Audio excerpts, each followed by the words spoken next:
nosotros no aceptaremos la exclusión de nuestro pueblo de ese derecho. Mr. Gorbachev, tear down this wall.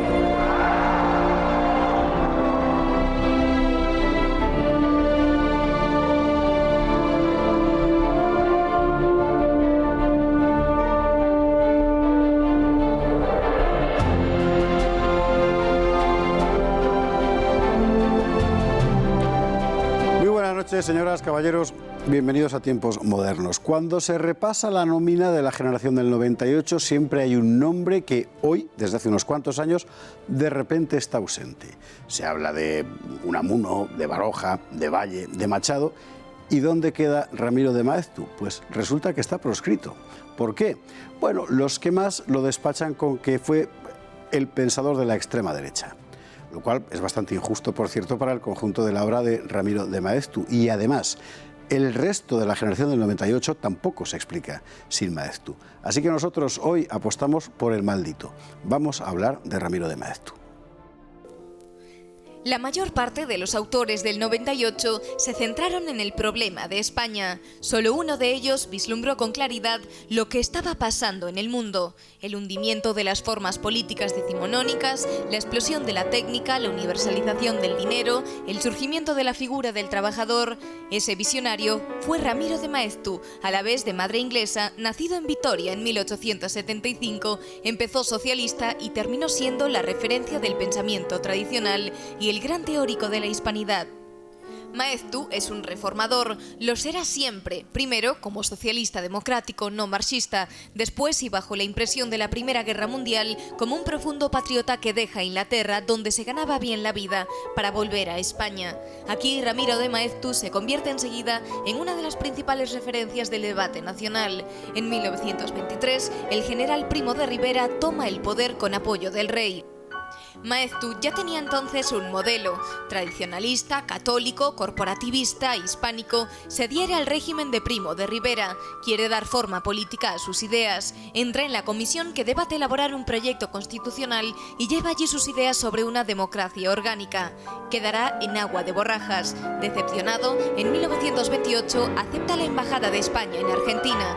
Allí nacerá otro concepto clave en su pensamiento, el de hispanidad: servicio, jerarquía y hermandad, dice Ramiro, el lema antagónico al revolucionario de libertad, igualdad y fraternidad. Caerá la monarquía y llegará la república. Desde unos meses antes de 1931, Maeztu ha empezado a alentar a un grupo de intelectuales conservadores, Acción Española, que apuesta por una línea inequívocamente tradicionalista, hispánica y católica. Acción Española se convierte en revista en diciembre de 1931. Maeztu la dirige. Su propio espíritu es de un compromiso sin paños calientes. Así se definía ella misma. Todo lo que vale, la fe, la patria, la tradición, la cultura, el amor, la amistad, tiene que ser defendido para seguir siendo. Ser es defenderse, y los maestros de la defensa son los caballeros. Esa es su función y su razón de ser. Sus posiciones intelectuales le convirtieron en enemigo de la República, incluso fue detenido. En 1933 obtuvo un escaño como diputado por el grupo monárquico Renovación Española y al año siguiente publicó Defensa de la Hispanidad, la exposición más sistematizada de su ideario. En 1935 ingresa Maeztu en la Real Academia, pero España está ardiendo y la ola de violencia ya no va a dejar a salvo a nadie. El 30 de julio de 1936, ya iniciada la guerra civil, una cuadrilla de milicianos y policías detiene a Ramiro de Maeztu en Madrid. El diario socialista Claridad le había señalado como escritor traidor. Después de 3 meses de cautiverio, será asesinado por los milicianos del Frente Popular. Estas fueron sus últimas palabras ante el pelotón de ejecución: vosotros no sabéis por qué me matáis, pero yo sí sé por lo que muero, porque vuestros hijos sean mejores que vosotros. Carlos Gregorio Hernández, muy buenas tardes, buenas noches. Bueno, si alguien puede hablar de Maeztu con autoridad, sin ninguna duda, eres tú. Bienvenido de nuevo a este programa. Maeztu, que es el gran maldito, el gran olvidado, el gran proscrito y que es un autor fundamental. Fundamental. Para entender el principio del siglo XX hay que leer a Ortega y hay que leer a Maeztu. Y a Ortega se le ha leído mucho, pero a Maeztu se le ha marginado por completo. Sus obras tienen muy pocas reediciones. Hay biografías sobre Maeztu, no se puede negar. La mejor, el hombre con más autoridad para hablar de él sería González Cuevas. Pedro Carlos, efectivamente. Pero prácticamente no hay trabajos profundos sobre su pensamiento. Sus obras completas son desconocidas, sus artículos. Dicen 15.000, no se sabe. Nada menos. Estamos hablando de un intelectual inquietísimo, un tipo que empieza viviendo en el extranjero, por otro lado, que se empapa de todo lo que está siendo la cultura europea del momento, que es una cultura traumática, con la Primera Guerra Mundial al borde del estallido, que empieza en posiciones socialistas fabianas, es decir, socialdemócratas, moderadas, templadas, pero muy de izquierdas, y con la suficiente apertura de mente para entender que todo lo que está pasando conduce inevitablemente a un cambio radical. Y él no quiere que ese cambio sea marxista. Claro. Él, si nos vamos a su juventud, nace en Vitoria, tiene que irse a Cuba, va a Baleares, es un soldado en el 98, defendiendo las Baleares. Como corresponsal se establece en Inglaterra, como corresponsal de prensa. No hay muchos españoles del 98 que tuvieran una amplitud de miras como la de Maeztu, ¿no? Él sí se movió por el mundo, da conferencias en Italia, da conferencias en Holanda, da conferencias en Francia. Su madre viene de Inglaterra, pero habían vivido en Francia. Tiene una cultura europea que otros no tenían. Él, antes de participar del socialismo fabiano, como se le llamaba, o guildista en otro momento, tiene un pensamiento claramente liberal. Yo, que le he leído sus artículos de juventud, me encuentro como un hombre que ahí ya hay un hilo conductor de su vida, que es el antiestatismo. Es claramente antiestatista, y eso nos permite unir este origen liberal anarquistoide en un caso, el socialismo de la época británica, e incluso su pensamiento ya de madurez como distributista o corporativista, que dirían otros. Un día hemos de dedicar un programa a los distributistas, así que te acabas de caer en la trampa. Eso no me lo pierdo. Él entra en contacto con Belloc, con Chesterton, con todo ese núcleo. Es muy interesante porque, vamos a ver, en aquel momento el Estado se presenta, sobre todo después de la Primera Guerra Mundial, como la panacea. O sea, realmente está todo destrozado, hay que organizarlo. Y la posición de Maeztu es la de... prima la libertad individual de la persona entendida como servicio a la comunidad sobre el poder, al final abstracto, sin rostro, etcétera, del Estado. Y esa posición es la posición que le conduce a su actitud tradicionalista al final, y en el momento es bastante disidente. ¿Qué? Defensa de la Hispanidad tiene una frase muy clara: la ley es anterior al Estado. Eso está escrito en Defensa de la Hispanidad. Y ese es el Maeztu de madurez. Pero esa misma frase seguramente la podríamos encontrar en su primera época. Se le ha señalado como un defensor del capitalismo. Habría que precisar muy mucho, porque él defendía un capitalismo de propietarios. Y eso lo defendió también toda su vida. Y eso es un hilo conductor. Mientras que atacó, por ejemplo, en obras como La Guerra del Transvaal y Los manejos de la banca de Londres, ese subtítulo tan conspiranoico que tenía, ahí ataca al capitalismo que explotaba una región pero que no revertía en esa región. O en otra obra donde escribía sobre un ingenio azucarero. Él trabajó en este caso en el tabaco, pero escribía por una cuestión familiar sobre un ingenio azucarero, muy crítico con la manera de tratar a los empleados que tenía ese ingenio. Él hacia los años 20 tiene una idea ya muy estructurada de lo que quiere. Y la llegada al poder de Primo de Rivera, hay que recordar, por cierto, que con el beneplácito de la mayor parte del país, en principio le da una oportunidad. Primo de Rivera es verdad que llega a montar una comisión, una ponencia, por así llamarla, constitucional, de la que al final no sale nada, pero donde había gente formidable. Estaba Pemán ahí también en esa comisión. Hay muchísima gente en ese momento. Es tarde, además, en el régimen, es el 27, 26, cuando se plantea el referéndum y luego la asamblea con el fin constituyente. Y está Maeztu, que participa y legitima la obra de la dictadura, además por sus obras, ¿no? Él lo analiza tan fríamente en ese sentido. Dice, pues, ¿qué ha hecho la dictadura? Pues ha hecho prosperar la riqueza nacional, ha acabado con la violencia que existía en España, ha pacificado Marruecos. Hay una serie de elementos en las obras de la dictadura que merecen por lo menos el respaldo. No era ya la actitud generalizada de los intelectuales, ¿no?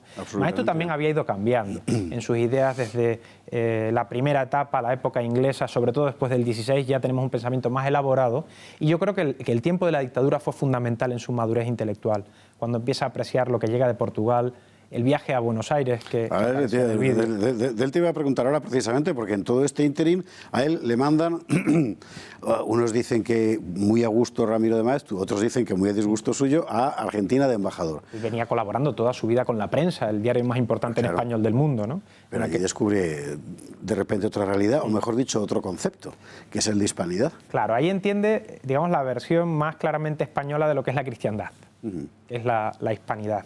Y ahí entiende y hace una lectura muy sencilla, ¿no? La proyección de España en el mundo no es la prevalencia de una raza sobre un todo, sobre una geografía, todo lo contrario, es la igualación de un montón de razas a través de una cultura común. Esa es la idea clave que está en el libro de defensa de la hispanidad y que ya está en esos artículos del año 26, 27 que escribía en La Nación.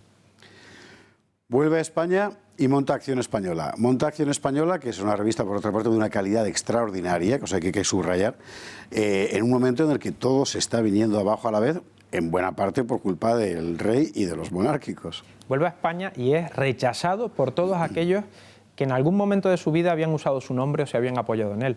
Le rechaza Ortega y Gasset, se ha enfrentado a Unamuno, se ha enfrentado a todo el progresismo de su tiempo en el que él vivió y en el que se sintió a gusto, pero también encuentra un pequeño núcleo con el que escribir y proyectar sus ideas. Eso es lo que será Acción Española, con Eugenio Vegas, con el Marqués de Quintanar, con Eugenio Montes, con un pequeño núcleo de hombres que tienen muy claro, como no tenía claro Ramiro, que la clave es la tradición.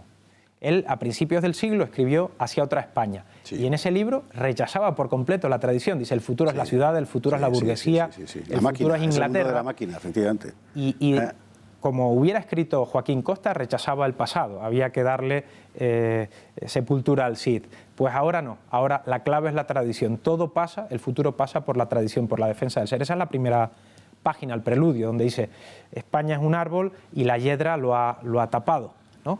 Pero no nos equivoquemos, la hiedra no es el árbol. El árbol sería la tradición, la historia. A partir de ahí, él se convierte en la referencia intelectual de ese movimiento, y no sé si llamarlo tradicionalista es correcto, que se plasma, entre otras cosas, luego en el Partido Renovación Española, en fin, con todos sus matices, un partido monárquico, oligárquico, etcétera, en el que él entra, pero digamos que están creando su propia realidad dentro del mundo de la República. Claro, es un grupo amplio. Está Víctor Pradera también, que sería otra de estas personalidades. En lo político, pues está Goicoechea o Calvo Sotelo, que son sus principales señas de identidad. También el ámbito de Rodés, ¿no?, en el carlismo, es decir, es pujante la derecha en ese momento, la derecha intelectual monárquica, como no lo había sido en las décadas anteriores. Es decir, el final de la monarquía fue un acicate, un impulso para ese pensamiento monárquico. Finalmente estalla la guerra y en julio del 36 él está en Madrid, van a por él y lo matan. Lo asesinan sin ningún tipo de proceso, evidentemente. Había sido señalado como traidor por el periódico de Largo Caballero. Bueno, él es detenido en casa de Vázquez Dodero, uno de sus colaboradores, es llevado a la cárcel de Ventas. Allí recibe alguna visita de su mujer, influyó en ello la Embajada de Inglaterra, influyó la Embajada de Argentina, que intentaban salvar su vida por su influencia en el mundo. Pensemos que Maeztu no era solamente un español, era un intelectual preeminente. Y llegado octubre, cuando las tropas nacionales se aproximan a Madrid, en esas sacas de finales del mes de octubre, junto a Ramiro, Ledesma y otros personajes, pues es fusilado. Es fusilado en octubre del 36 y le quieren quitar la calle por franquista, manda narices. En fin, las cosas de España. Bueno, primer acercamiento a Ramiro de Maeztu con Carlos Gregorio Hernández. Y habrá más porque el personaje, desde luego, lo merece. Ha sido muy importante. Carlos, muchísimas gracias otra vez por estar con nosotros. Y a ustedes, como siempre, muchas gracias y buenas noches.